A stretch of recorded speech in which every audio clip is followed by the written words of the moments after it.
اور یہ دونوں باتیں میں کیوں کرنے لگا ہوں؟ انہی سے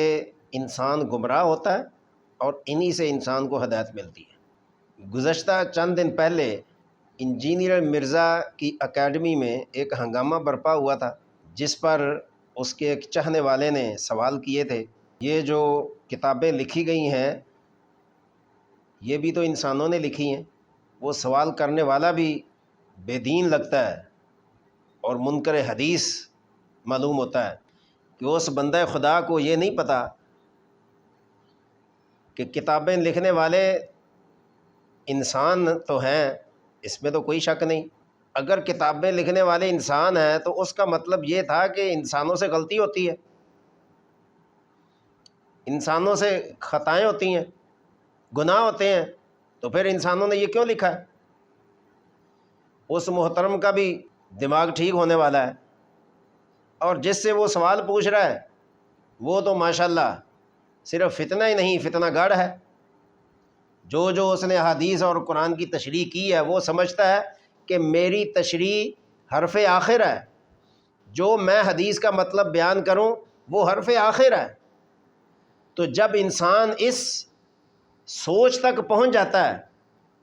تو اس کا پھر تنزل شروع ہوتا ہے۔ یہ علم، اس علم کو جب تک ہم حقیقی معنوں میں استعمال نہیں کریں گے تو یہ علم تو علم ہی رہے گا، لیکن انسان اپنے کرتوتوں کی وجہ سے، اس علم کو غلط استعمال کرنے کی وجہ سے وہ پھر تنزلی کا شکار ہوتا ہے، تکبر کا شکار ہوتا ہے، اور گویا کہ اپنے آپ کو وہ سمجھتا ہے کہ جو میں کر رہا ہوں اس پر تو کوئی آگے آ ہی نہیں سکتا، اور میری بات، میرا فیصلہ، میرا حکم، میری تشریح، میری تفسیر جو ہے وہ عقل اتم ہے، عقل اہم ہے، اس کے اوپر بڑھ کر کوئی تشریح نہیں کر سکتا۔ یہی ایک بنیاد ہے شیطانی دماغ کی۔ یہی تو شیطان نے کہا تھا کہ میں آگ سے بنا ہوں، میں بہتر ہوں، اور آدم مٹی سے بنے ہیں، میں ان کو سجدہ کیوں کروں؟ حالانکہ علم کتنا تھا اس کے پاس۔ اس محترم نے کہا کہ یہ تو انسانوں نے لکھی ہیں، تو اس محترم کو یہ سوچنا چاہیے کہ اگر انسانوں نے لکھی ہیں تو تمہیں کوئی وہ کتاب چاہیے جو فرشتے نے لکھی ہو، جو حضرت جبرائیل کتاب لکھے وہ چاہیے آپ کو؟ ظاہر ہے حضرت جبرائیل تو کھانے سے پاک، پینے سے پاک، شادی سے پاک، اور جو اللہ تعالیٰ نے ان کو کام دیا ہے اس پر وہ کار بند ہے، وہ کر رہے ہیں۔ تو کیا جبرائیل، حضرت میکائیل، اسرافیل اور عزرائیل کی لکھی ہوئی کتاب چاہیے آپ کو؟ یہ تو انسانوں نے لکھی ہے۔ محترم کا اگر دماغ ٹھیک ہوتا اور منکر حدیث نہ ہوتا تو اس کو پتہ ہونا چاہیے تھا کہ انسان تو سارے ہی ہیں، لیکن انسان میں فرق ہوتا ہے۔ انسان کی تمیز اور انسان کے گویا کہ اللہ تبارک و تعالیٰ نے درجات بنائے ہیں۔ تو بہرکیف ایک تو یہ ہنگامہ ہوا، دوسرا مرزا منگول سے اس کے چاہنے والے نے پوچھا اس کی اکیڈمی میں کہ جناب آپ اپنا استاد تو بتا دیجئے کہ آپ کے استاد کون ہیں۔ اس نے اپنا پورا زور لگا دیا کہ جی آپ نے کسی استاد کا نام بتا دیں، لیکن مرزا تھا جو مان جائے وہ مرزا ہی کیا ہوا ہیں۔ کسی نے پوچھا نا کہ بھی تمہارا گھر کہاں ہے؟ اس نے کہا جی میرا گھر ہے پیپل کے سامنے۔ اس نے کہا پیپل کہاں ہے؟ اس نے کہا جی میرے گھر کے سامنے۔ اور اس نے کہا دونوں کہاں ہیں؟ بھی آمنے سامنے۔ یہی مرزے کا حال ہے کہ دنیا جہان کی باتیں کرے گا لیکن استاد کا نام نہیں بتائے گا۔ اور آخر اس نے کہا کہ جی میں نے تو علم سے استفادہ کیا ہے۔ استفادہ کیا، استفادہ کس کو کہتے ہیں؟ کہ کوئی کتاب پڑھ کے مسئلہ بتا دیا، یہ استفادہ ہے۔ حالانکہ استفادے کا یہ طریقہ نہیں ہے۔ استفادے کا مطلب ہوتا ہے کسی کے سامنے گھٹنے ٹیک کر بیٹھیں آپ، اس سے علم کا استفادہ حاصل کریں۔ اور مرزے نے استفادے کا سادہ سا مطلب لے لیا کہ جی میں کتابیں پڑھ کے میں نے کتابوں سے استفادہ حاصل کیا ہے، ماشاءاللہ۔ اور اس نے پھر زور لگایا نہیں جی بتا تو دے، بتانے میں کیا حرج ہے؟ تو مرزا نے پھر بتایا کہ جی ایک اسلام آباد میں پروفیسر ہوتے تھے، وہ عربی جانتے تھے، ان سے میں نے گرامر پڑھی ہے۔ نام پھر بھی نہیں بتایا، اپنی بات میں وہ پکا رہا ہے کہ استاد کا نام نہیں بتانا میں نے، اور نہ بتانے کا یہ مطلب نہیں کہ اس کا استاد ہے تو بتا نہیں رہا، استاد ہے ہی نہیں اس کا تو بتائے کیا۔ اور یاد رکھیں اہل اسلام، میں یہ بات شاید آپ نے پہلے نہ سنی ہو، انسان کا استاد ہونا اور انسان کا کسی استاد سے سیکھنا پڑھنا اور انسان کے لیے استاد کا ہونا اتنا ہی ضروری ہے جتنا کہ ہر اولاد کا اور ہر بچے کے باپ کا ہونا ضروری ہے، اتنا ہی استاد کا ہونا ضروری ہے۔ اگر کوئی کہے کہ جی میرا والد ہے لیکن استاد نہیں ہے، تو ٹھیک ہے، والد بھی استاد بن سکتا ہے، اس میں کوئی دو رائے نہیں ہے۔ بہت سارے بزرگ ہم نے دیکھے ہیں جنہوں نے اپنے والد سے علم حاصل کیا ہے اور پڑھا ہے، اور والد کا بھی درجہ ہے، استاد کا درجہ بھی ان کو ملا ہے۔ لیکن ایک آدمی کہتا ہے جی میرا تو استاد ہے ہی نہیں، یا مجھے استاد کی ضرورت ہی نہیں ہے، تو اس کا آپ اندازہ کر لیں، اگر خدا نہ خواستہ کسی کا باپ نہ ہو تو اس کو شریعت کی زبان میں کیا کہتے ہیں، میں وہ زبان پہ نہیں لانا چاہتا، لیکن استاد کا ہونا ضروری ہے۔ کیوں ہے؟ اس لیے میں آپ کے سامنے صرف میں یہ زبان کی باتیں نہیں کر رہا، یہ میرے سامنے ایک تفسیر ہے۔ اس تفسیر میں قرآن پاک کی آیت کے ضمن میں ربنا وبعث فیہم رسولا کہ ابراہیم علیہ السلام کی دعا کو نقل کر کے اس کی تشریح کی جا رہی ہے کہ اللہ تعالیٰ نے کیسا رسول اور اس کی کیا ذمہ داریاں تھیں، اس کو بیان کرتے ہوئے کہتے ہیں کہ صحابہ اکرام علیہم الرضوان عربی دان تھے، فصیح اللسان تھے، اور ان کی مادری زبان بھی عربی تھی، تو ان کو قرآن و حدیث تو بغیر کسی کے بتائے سمجھنا چاہیے تھا نا، اس لیے کہ عربی ان کی زبان ہے۔ آج عربی پڑھنے میں ہمیں مشکل ہو رہی ہے نا، کیوں؟ اس لیے کہ ہماری مادری زبان نہیں ہے، ہماری مادری زبان پنجابی ہے، اردو ہے، عربی تو ہمیں سیکھنی پڑے گی نا۔ لیکن ایک بچہ سعودی عربیہ میں پیدا ہوتا ہے اور وہاں کا رہائشی ہے، وہاں اس کا جو ہے نا اس کی پرورش ہو رہی ہے، تو اس کے ماں باپ عربی، اس کے باپ دادے عربی، اس کے اوپر تک نسلیں اس کی عربی ہیں، تو اس کی عربی کا کیا حال ہوگا؟ اس کو تو عربی سمجھنے کی ضرورت ہی نہیں ہے۔ تو صحابہ اکرام علیہم الرضوان کی بھی زبان عربی تھی، اس کے باوجود ان کو سمجھنے کی ضرورت پڑی ہے۔ میں انجینئر مرزا کے جو سامنے لوگ بیٹھتے ہیں اور وہ ان کو ماں باپ سمجھتے ہیں، ان کے لیے میرا یہ سبق ہے کہ اگر صحابہ اکرام عربی دان تھے، فصیح اللسان تھے، سمجھنے والے تھے عربی کو، ان کو تو عربی کسی سے سمجھنے کی ضرورت نہیں تھی، لیکن پھر بھی اس کے باوجود وہ رسالت مآب صلی اللہ علیہ وسلم کی بارگاہ میں سمجھنے کے لیے تشریف لاتے تھے۔ ایک مثال میں دیتا ہوں، اور مثال کوئی وہ عام مثال نہیں ہے جو کہ لوگوں کی بنی ہوئی ہے، قرآن پاک کی مثال ہے۔ حضرت عدی بن حاتم رضی اللہ تعالیٰ عنہ، یہ ایک صحابی ہیں، تو ان کو ایک مسئلہ درپیش آ گیا۔ وہ مسئلہ کیا تھا کہ قرآن پاک کی جو سورہ بقرہ ہے اس میں ایک آیت ہے، آیت نمبر 87، اس میں اللہ تعالیٰ نے فرمایا کہ حتیٰ یتبین لکم الخیط الابیض من الخیط الاسود من الفجر۔ یہ آیت تو لمبی ہے، میں نے اس کے کچھ اس کا جز تلاوت کیا، جس کا مطلب یہ ہے کہ جب تاریکی سے سفیدی کی طرف نظر آنا شروع ہو جائے،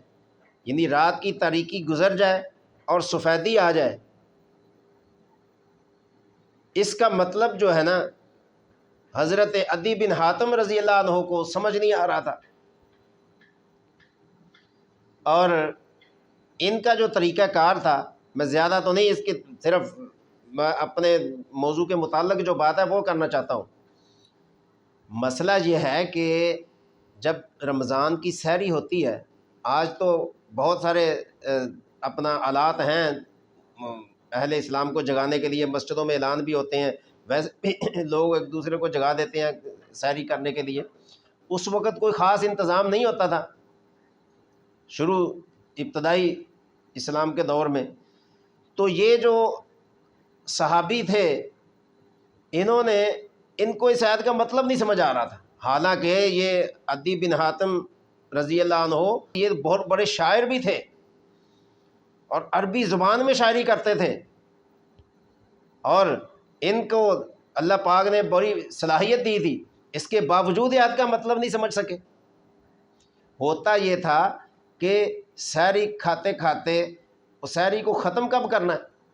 نہ اس وقت اتنے تعداد میں یا اسپیکروں کا انتظام ہوتا تھا، نہ مساجد میں اعلان ہوتے تھے، نہ لوگوں کو اس قدر وہ ہوتا تھا۔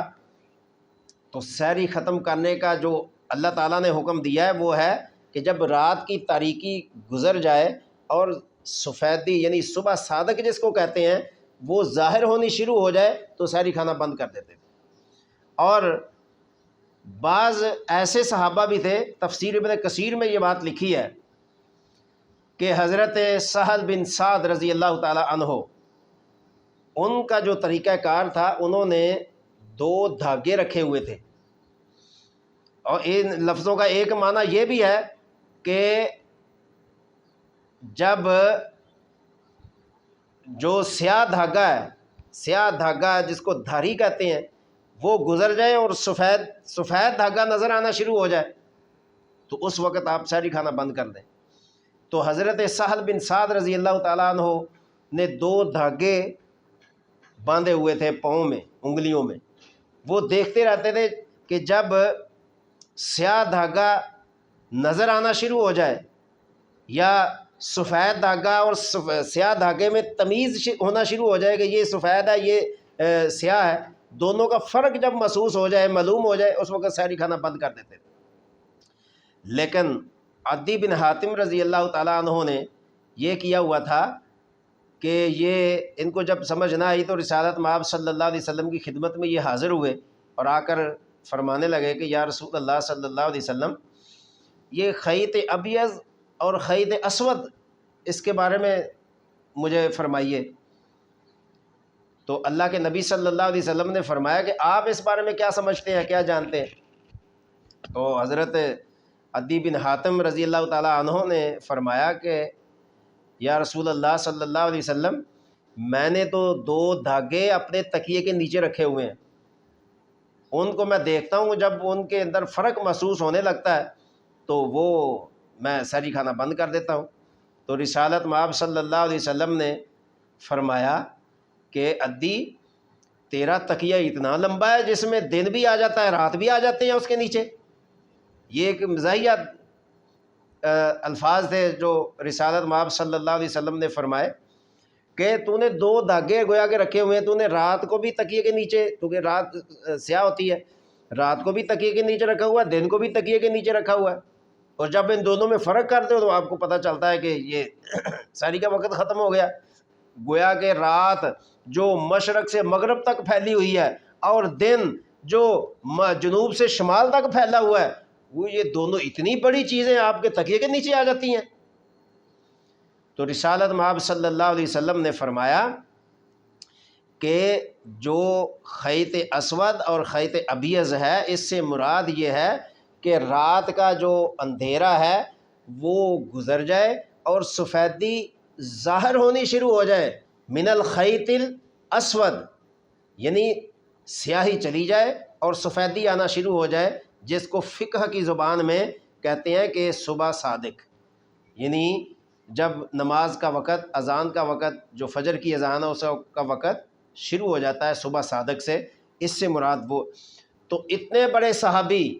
اللہ کے نبی صلی اللہ علیہ وسلم کی بارگاہ میں یہ سمجھنے کے لیے آئے، اور جو شاعر بھی ہیں، عربی دان بھی ہیں، فصیح اللسان بھی ہیں، مادری پدری زبان عربی ہے اور عرب کے زمانے میں رہتے ہیں، عرب کے شہر میں رہتے ہیں، ارے ان کو تو علم حاصل کرنے کے لیے رسالت مآب صلی اللہ علیہ وسلم کے پاس جانا ضروری تھا، قدموں میں بیٹھنا ضروری تھا، لفظ کا ترجمہ سمجھنا ضروری تھا، تفسیر سمجھنا ضروری تھا، تشریح کو سمجھنا ضروری تھا۔ اور آج کے جو انجینئر فتنے کی شکل میں دنیا میں سر اٹھائے بیٹھے ہیں، ان کو کسی استاد کی ضرورت نہیں ہے، ان کو کسی کے سامنے بیٹھنے کی ضرورت نہیں ہے۔ سب سے بڑی ان کی ناکامی، سب سے بڑا ان کے فتنے ہونے پر یہ دلیل ہے، جس کا استاد نہیں ہے اس کا علم بھی کسی کارآمد نہیں ہے۔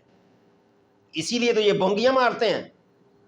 اسی لیے تو ان کی زبان سے وہ لفظ نکلتے ہیں جو نہ قرآن سے مطابق ہے نہ حدیث کے مطابق ہے۔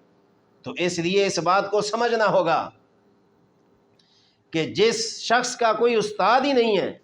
وہ علم کو کیسے بیان کر سکتا ہے، اس کی تو سمجھ میں نہیں آ سکتا۔ صحابی رسول صلی اللہ علیہ وسلم سمجھنے کے لیے آئیں کہ ہمیں آیت کا مطلب بتا دیجئے، اور یہ ہے کہ استفادہ کر کے علم حاصل کر رہے ہیں، استفادے سے ان کو علم ملتا ہے۔ تو لہٰذا اس کے لیے ضروری ہے کہ استاد ہو جس سے کچھ ایسی چیزیں ہوتی ہیں، کچھ تو ہوتی ہیں کہ الفاظ سمجھ کر ان کا مطلب انسان کو سمجھ آ جاتا ہے، لیکن کچھ چیزیں ہوتی ہیں جو استاد کے بغیر سمجھ میں نہیں آ سکتی، ان کا باطن کے ساتھ تعلق ہوتا ہے، اور ان آیتوں کے اندر ایک خفیہ مطلب ہوتا ہے جو ہر آدمی نہیں جان سکتا۔ اگر استاد کے اندر یہ چیز نہ ہو تو پھر استاد کس چیز کا ہے؟ اسی کا نام تو استاد ہے، اسی فضیلت نے تو استاد کی شان کو بلند کیا ہے کہ وہ چیزیں بتاتا ہے جو کہ آپ ظاہری طور پر نہیں جان سکتے، اور ان کا تعلق انسان کے باطن کے ساتھ ہوتا ہے۔ اور بظاہر دیکھ ربنا وبعث فیہم، یہ ایک آیت ہے، بندہ سادہ سا ترجمہ کر دیتا ہے، ایسا رسول عطا فرمائے۔ اس کی مثال ابن کثیر میں موجود ہے، هو الذی ارسل رسولہ بالہدیٰ کی آیت لکھ کر علامہ ابن کثیر نے بتایا بالہدیٰ ودین الحق لیظہرہ علی الدین کلہ، ہدایت کے ساتھ ہمارے پاس بھیجا، اور وہ رسول دنیا میں تشریف لائے۔ اور علامہ ابن کثیر فرماتے ہیں کہ اب رسول کا ہدایت یافتہ ہونا اس سے کیا مراد ہے؟ یہ تو انجینئر جیسے فتنے بیٹھ کر اپنے دماغ سے جو مرضی اخذ کر لیں، لیکن وہ چیز بیان کرنا جو امت مسلمہ کے عین مطابق ہو، جو دور صحابہ سے چلی آ رہی ہو، دور تابعین سے چلی آ رہی ہو، اور پچھلے جو ہمارے یادگار اسلاف گزرے ہیں ان کے عین مطابق ہو، اس چیز کو بیان کرنا ہے، نہ کہ ان سب سے علیحدہ ہو کر ہم اپنی مرضی کا دین بیان کرتے رہیں۔ یہ تو کوئی عقل مندی یا دانش مندی نہیں ہے۔